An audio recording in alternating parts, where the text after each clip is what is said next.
Hey, this is Emily at Oz Inflatable Kayaks. I've got the awesome Air Fusion Evo kayak here. I've got some tips that I've learned over the years, some from myself and some from customers, on how to make the setup of this a little quicker and a little easier, and I'm going to show you those today. Now, the very first tip is before you do anything, before you do the floor, before you do the poles, the thwarts, anything, is to just get some air into the side chambers. When you have some air in the side chambers, it gives the kayak a little bit of shape and it's easier to move it, because polyurethane tarpaulin, it's quite floppy. So sometimes it can be hard to get the floor in unless you've got some shape in the side chambers. I'm just using this FlexTail pump. You can use any kind of pump or inflator to get some air into those side chambers.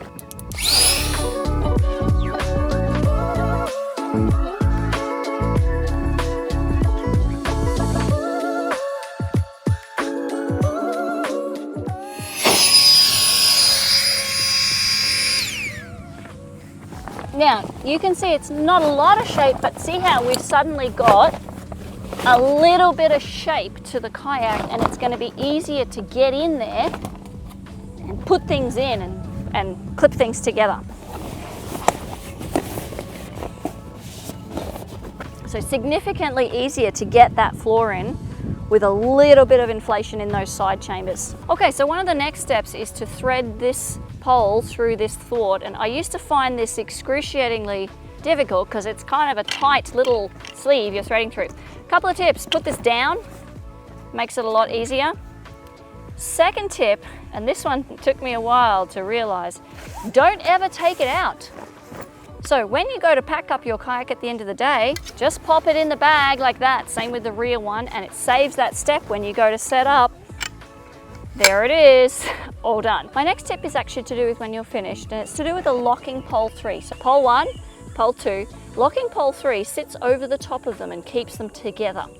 Sometimes when people finish, they find they can't slide locking pole 3 off out of the way to be able to release 1 and 2 from each other.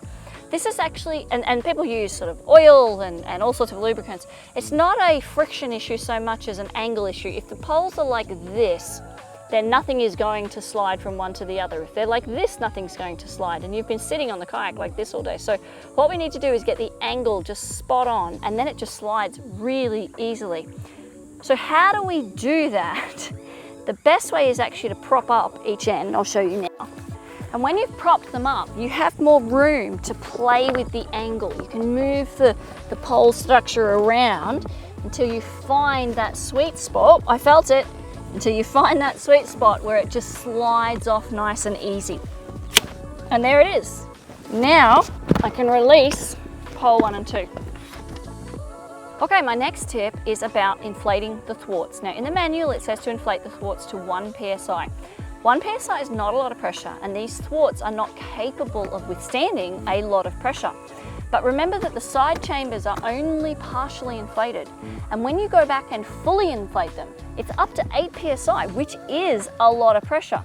So if we put 1 psi in those thwarts now, and then you add on 8 psi from each side chamber, it's going to squash the thwarts in and increase the pressure in the thwarts. And I get people that blow holes in their thwarts and they're like, but I only inflated it to 1 psi. This is why. So my suggestion here is you get the Boston valve and leave the cap off, because if you do want to increase pressure after you've pressurized the side chambers, you can do that.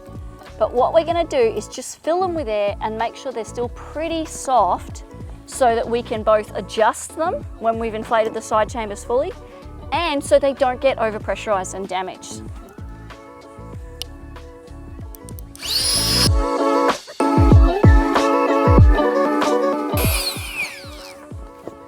Okay, so this is done, but it's still reasonably soft. It's got quite a bit of give to it, so that if a bit of additional pressure came onto it, it would be okay. It would still be below that 1 psi mark. It also means we can adjust. So you can see here that the thwart is too low on this side and too high on this side. It's worth taking the time to get that thwart nicely positioned before moving on. I'm going to do the front one now.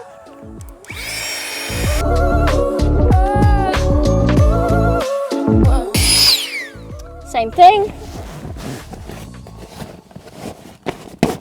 Let's make sure it's nicely balanced in the kayak. Okay, and one other tip is it's worth taking a little bit of time, like a couple of minutes, to check the alignment of your side chambers before you pressurize them. Once you pressurize those side chambers, they ain't going anywhere, right? They're quite high pressure and they are like pushed in place. So you would already have this open from when you put pole number 2 in. So all you need to do is stick your hands in and make sure they're both kind of ending at the same point, if that makes sense, lined up. Now they feel perfect. They feel really nicely lined up in the shell. I'm totally happy with that. So we can cinch this down. Another thing I do is there are the bow and stern separated chambers in there. I just leave them always inflated. That doesn't seem to make a lot of difference in terms of packing the kayak up if they're left inflated. Pop that closed. Check the alignment at the other end. Feels really good. And now we're good to pressurize the side chambers. Okay, now we've got some tension in the side chambers. You can feel that those thwarts are reasonably firm and they're probably about 1 psi. If you have any concerns and you think they're overinflated, just let a bit of air off. You don't need to fully unscrew the Boston valve. Just get it to the point where it's hissing a bit and make sure they're not overinflated. But this looks really good. All we need to do now is little things, like you can do the combing if you want. You can hook up the tubes. They have little hooks here, and strap in the seat and away we go. Now regarding the seat has an inflatable base. And my tip here is think about how much pressure you really want in that. Because remember, if you put a lot of pressure in that base, you're effectively sitting on a hard seat. If you want a little bit of give for your bottom, just experiment with a bit less pressure. Now the side chambers, you do actually want a fair bit of pressure in the side chambers. You can do up to 8. Doesn't mean you need to go to 8 to get rigidity. And that's the key. We're looking for buoyancy and rigidity. And you need to think about your weight. If you're 50 kilograms, you probably don't need the same amount of pressure in the side chambers as somebody who's 100 kilograms. So maybe start at 7 or 8 and then work your way down each time you go out and make sure that you're getting the rigidity and the buoyancy you need. So I'm going to inflate this seat here to a fairly low pressure because I like a bit of cushion and a bit of give. And I feel in this kayak I sit high enough as it is. If I wanted more lift, obviously I'd put more pressure in.